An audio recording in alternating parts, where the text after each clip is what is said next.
Hello, everyone. Good morning. This is Big Ken here. Welcome for the Grid Through and Sports Talk Show. I'm going live this morning, released this morning here in the Pacific Northwest. I live near the Seattle, Washington area in a town called Silverdale on the other side of the Puget Sound, but it's about 9:30 or 9:40 in the morning here. Just going live. I want to talk about some NBA basketball. Obviously, the Eastern Conference Finals are set. We have Indiana Pacers and the New York Knicks. They made it to, the Eastern Conference Finals. So congratulations to both of those teams. I want to talk about that a little bit. The first game for that series is going to be played on Wednesday. I want to talk about that, but I also want to talk about some Western Conference, games. Obviously, Minnesota made it in. Antman and Minnesota Timberwolves have made it, to the Western Conference Finals 2 years in a row now. Obviously, they won it with a banged-up Golden State Warriors team with Steph Curry getting hurt in Game 1 or 2 very early in the series and not playing the rest of the series. But you can't take anything away from the Minnesota Timberwolves, in my opinion. It is what it is. They can't help that. They have nothing to do with that. But they did win against, a injured Golden State Warriors, team. Obviously, Steph Curry, huge face of the NBA, been in the league a long time. He does everything the right way. Great dude. He represents the NBA in a very positive way. But he was hurt. Jimmy Butler tried. I know I watched Game 3 personally, and, Jimmy Butler played his butt off. I mean, it was surprising that they're ahead 42-40. Was not out making a single three in the first half. And I kind of liked it in a way because I think the NBA shoots way too many threes, especially the Boston Celtics. And I'll get into that later when I talk about the New York Knicks and Celtics series. But a lot of people were kind of doubting Minnesota Timberwolves. How can you be down 42-40 without Steph Curry playing and, and the Golden State Warriors not making a single three in the first half? And there's some talk about Antman's attitude. That's kind of what I want to get into. I personally like Antman, Anthony Edwards, but some NBA players and people are saying like Antman has said he doesn't want to be the face of the league. What does he mean by that? That's why I'm trying to get some viewers live, and I went live at the last second. So probably there's a whole lot of people that don't even know I'm doing this show right now, but I just wanted to talk about it. But if guys do come online or if you make comments later for the show, like what do you think Antman means by that? He doesn't want to be the face of the league. Is he just being humble and modest, or do you think that's a mistake that he is saying that? What does he mean by that? Obviously, his play has spoken for itself. I mean, he played very well, to knock off the Golden State Warriors. He wasn't doing so good in Game 3 in the first half when they were down 42-40, but he had a very good second half, especially fourth quarter, and he lit it up. I mean, he had over 30 points for the game. He had a very good second half, especially fourth quarter. He had a very, very big kind of Antman dunk that he's known for that kind of got him motivated, and he was lights out the rest of the game and the rest of the series for that matter. And they did win the series 4-1, so they kind of did what people thought they should do from the beginning, is kind of step on Golden State Warriors' throat with Steph Curry being out, and they did. But give the Warriors credit though, even though they lost 4-1, they made Minnesota earn it. Jimmy Butler and Kuminga stepped up for the Warriors. Kuminga played very well. Buddy Hield was playing well. Warriors kept most of these games close, even though they lost. They just couldn't finish it off. They just didn't have the firepower. They're definitely missing Steph Curry, their leader, to finish off these games. But they were playing so hard, and they kept these games. I mean, these games were competitive, They just couldn't finish it off, like I said. But my thing is, what do you think about Antman's attitude? That's what I'm trying to get in a conversation about. What does he mean that he doesn't want to be the face of the league? Like I said earlier, is he being modest or what does he mean by that? Is he making a mistake? Because some of the NBA players are saying, like, hey, man, you only have like a small window to have this opportunity, and like, what do you mean by that? Because, you don't want to miss opportunities because these opportunities don't last. I mean, they have a very good team right now. So what does he mean by that? That's what some NBA players are saying that are going against him, and some people, I mean, he may mean nothing by it. Like I said, what does he mean? I mean, only he knows what he means. So I want to get the viewers' opinions though. But Minnesota is in the Western Conference Finals 2 years in a row, so give credit to them, like I already said, opening the show. Before I get into the East, I'll stay in the West, but who will win Game 7 tomorrow, OKC or Denver? Obviously, Denver has the most experienced team, but OKC is a younger team on fire, led by, Gurganis Alexander, the Canadian player. They have a lot of other nice players on their team besides him. They got Holmgren, a good big man. They got Dort. They got other players. I mean, they have the New York Knicks big man that came over from them. I can't remember his name, but he's pretty solid. They have a good young team, but they don't have the experience. Denver has the experience. So do you guys think Denver with the experience will win Game 7? That's kind of like what I'm going with. But they are playing OKC, so Denver has to win a road game. But I'm personally going to go with the experience of Denver. But I will not be upset if OKC wins this game to get into the Western Conference Finals. I'll be the first one. OKC has kind of had their troubles. They got knocked out of the second round last year. If they do it again this year, obviously they played better last year. They didn't play they didn't get to a Game 7. And that's kind of my thing. If OKC loses 2 years in a row in the second round, what do you think? Are they kind of busters?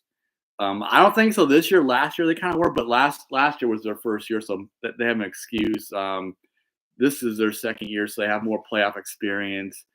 They have taken it to a Game 7, so no matter what happens, I mean, you could say they took it to Game 7 like they did the best they could. What's your thoughts on that? And I didn't put it on my comments for the show, but Cleveland Cavaliers, man, back-to-back years losing the second round. They were a number 1 seed. They had a 64 win and 18 loss record, the number 1 team in the East. They have lost 2 years in a row in the second round. I think they are busters. I love Donovan Mitchell, but I don't know what their deal is in the second round. I talk about this on the show with my co-host and best friend Monty Brown. Like, I think they're busters in the second round. I mean, what will they do this year? And they kind of proved my point that they had second round issues, and they did it again this year. I mean, they weren't even very competitive. They lost the series in 5 games to Indiana. I mean, Indiana and Pacers pretty much took it to them. They didn't get to a Game 6 or 7 to make this a competitive series. They just didn't play well. So what's your thoughts on the Cleveland Cavaliers and Donovan Mitchell? Like, what do you think about this? Yeah, obviously Cleveland, after LeBron James and Kyrie Irving left, they were on a downward spiral, which makes sense. They didn't make the playoffs for like 4 or 5 years in a row, but they've been in the playoffs 2 years in a row now, and they're building this team. They're up and coming team, but they can't seem to get out of the second round. They win the first round very easily, which they should be the number 1 seed, but then they play against better competition in the second round, and they struggle. I mean, like I said, they didn't make this a series. They lost in 5 games. I mean, that's not very competitive. Golden State Warriors had an excuse. They're missing Steph Curry, but I think the Cavs have no excuse. I don't think anyone was injured. I know Garland might have been missing the first couple of games of this series, but he came back. So maybe early in the series they didn't have Garland, but Garland definitely came back for the rest of the games, and they still lost this series. So I still know what to think about the Cleveland Cavaliers. They just seem to have their issues. All right, this is what I really want to get into. The Boston Celtics and New York Knicks. Obviously a rematch from last year in the second round. I'm happy for the Knicks because I just don't like the way Boston Celtics play. I have a lot of friends that are Boston Celtics fans. I love y'all, but I'm sorry. I think the Boston Celtics, I said it multiple times on my show, from the grid to the rim, I think they shoot way too many damn threes. It absolutely drives me crazy. In the first 2 games of this series, they're averaging 53 pointers a game. They shot 25 out of 100 in the first 2 games of the series, shooting 25% from 3-point range. 25 out of 100 in 2 games. That's 53s a game. I will say, I said this multiple times, and I will say it again like a broken record. I don't mind a good 3-point shot. I'm not against 3-point shooting, but 53s a game, that is too much, man. And what I saw was they were settling for threes. If there's a big difference between a good 3-point shot when you're wide open and you're moving the ball around, which the Celtics are very good at doing that. They do have good ball movement, and a lot of these guys are shooting wide open threes, so I give them credit for that. But in the rhythm of their offense, but they were shooting bad threes, settling for threes. Settling for long jump shots is not the way to play basketball. Not at least not the way I was trained, not the way I was coached. I mean, here's the other thing. Last year, jump on Indiana Pacers bandwagon. I was so mad at Indiana Pacers last year in the Eastern Conference Finals against the Celtics because they had big leads in multiple games in that series last year, and they let the Celtics come back and win. So, yes, give the Boston Celtics credit for coming back, but and they did win Boston Celtics, obviously the Boston Celtics won the NBA championship, and I was happy for Jason Tatum and Jaylen Brown because they've been knocking on the door for 4 or 5 years. They've been like the 5 Eastern Conference Finals together, so they've been knocking on this door for a while. So I was happy for them in that respect, but I just don't like their style of play. I felt like Indiana Pacers could have knocked them out. Obviously, they didn't, but I felt like they could have. They just like spazzed out in the fourth quarter in multiple games. They had big leads in the fourth quarter, and they just blew them. And what I liked about it was Indiana Pacers were not jacking up a bunch of threes. Yes, were they shooting 3-point shots, 3-pointers? Yes, of course they were, but they weren't putting up 50 though. What I like about the Indiana Pacers, they're playing like a good, 2-point game, like shooting mid-range jump shots, going to getting easy layups, getting fouled. That's the thing about not selling for 3-point shots is you can get the other team in foul trouble. If you're driving to the hole and you're getting fouled, if you're a good free throw shooter, those are the easiest shots of the game. You're not being guarded. You should hopefully make your free throws. And plus, you're getting the other team in foul trouble, and one of their best players might have to sit out for a while if he gets in foul trouble early, or if he gets some, first half, or if he gets some foul trouble in the second half and he doesn't want to foul the game, the coach is going to take him out. So you might have an advantage. And mid-range jump shots, pick and roll plays, pick and pop plays. I used to live and die off of that when I played high school basketball. I was a great mid-range jump shooter. That seems to be a forgotten art a little bit. Some teams do it, but they don't do it enough, in my opinion. But the Indiana Pacers were doing that a lot in the series last year. And like I said, they just squandered these big fourth quarter leads, and they started turning the ball over like crazy. Like I said, give the Celtics credit. They took advantage of it, and they did what they're supposed to do, and they came back to win these games. And obviously they won their 18th, NBA championship last year. But I am personally glad though that the New York Knicks knocked them off because I just don't like their style of play. I'm happy for Jalen Brunson, Josh Hart, Mikal Bridges, the Villanova connection. I said it multiple times. I'm not a big East Coast guy, but I like the New York Knicks basketball team. I like some of their players, and I like these guys. And I'm kind of glad they won. Like I said, I just don't like. I'm sorry, Boston Celtics fans and my friends who are Boston Celtics fans, but I just don't like them. I know I'm beating this subject up, but I just don't. I think they shoot too many threes. So, what's your comments on that? I know the NBA is a fast-paced league, and they play very fast, and they work themselves open for some 3-point shots by moving the ball around like the Celtics do. And like I said, I'm not against a good 3-point shot, but shooting 50 3-pointers a game is way too much, in my opinion, especially when you're settling and taking bad shots. So what's your thoughts on that? I think they just shoot way too many, in my opinion. But like I said, I know they play really fast these days, and like Steph Curry and Klay Thompson kind of started this 15 years ago, 10, 12, decade ago. But like I said, Klay Thompson and Steph Curry both also shoot 2-point shots. Like Steph Curry has a great ball handling because we notice he gets a lot of layups.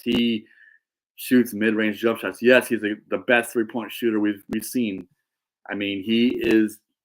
Yeah, I mean, Steph Curry is Steph Curry. He's a first round. I mean, he's the first year Hall of Famer. When he's eligible after he retires. I think they have to wait 5 years or something. But he's going to get in right away. We know this. But Klay Thompson's the same way. Yes, they shoot their threes, but my point is they don't always settle for threes. Klay Thompson is a great mid-range jump shooter. He uses his size as a bigger guard, being like 6'6", 6'7", whatever it is. He usually has a size advantage. He uses that to his advantage. He shoots over, smaller defenders in the mid-range game, and he can take it to the hole himself. And they're both great free throw shooters, both shooting over like 90-some% from a free throw line. They hardly ever miss, especially Klay Thompson. I think Steph Curry is the same way. So, they started this whole three-point, shooting thing 10, 12 years ago. Like that, they don't always settle, though. That's my point on that. But, all right. So I've talked about some things. Let's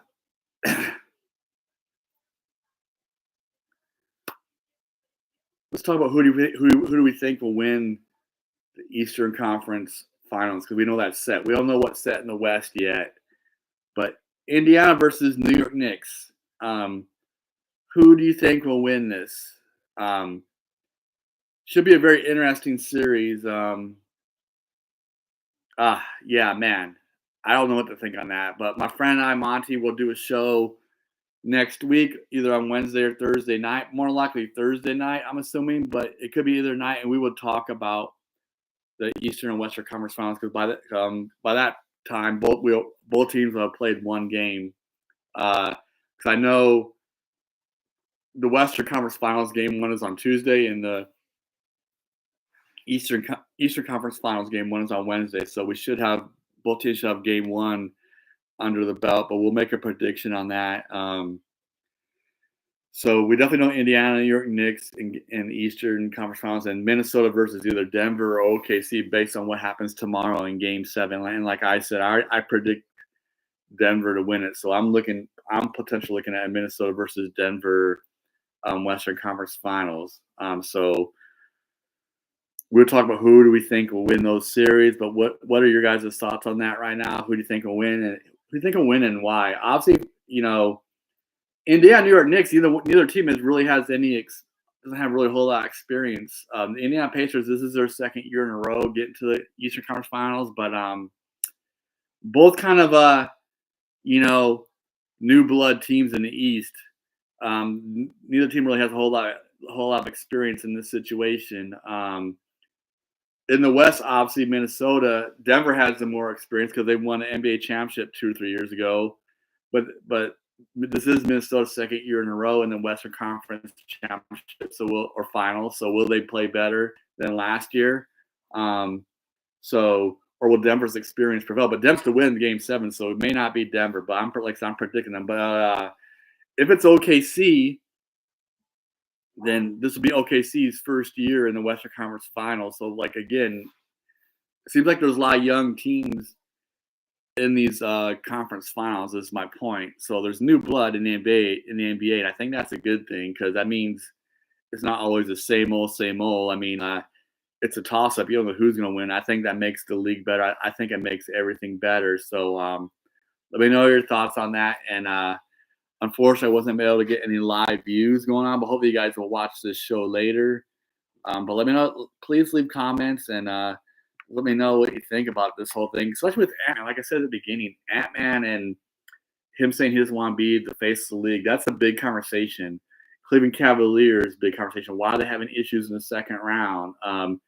Boston Celtics shooting too many threes, like I covered. Like, I personally don't like it, but what's your thoughts on that? Some people might think it's fine, but I don't like it. And, of course, the Eastern and Western Conference Finals matchup. So let me know your thoughts on that.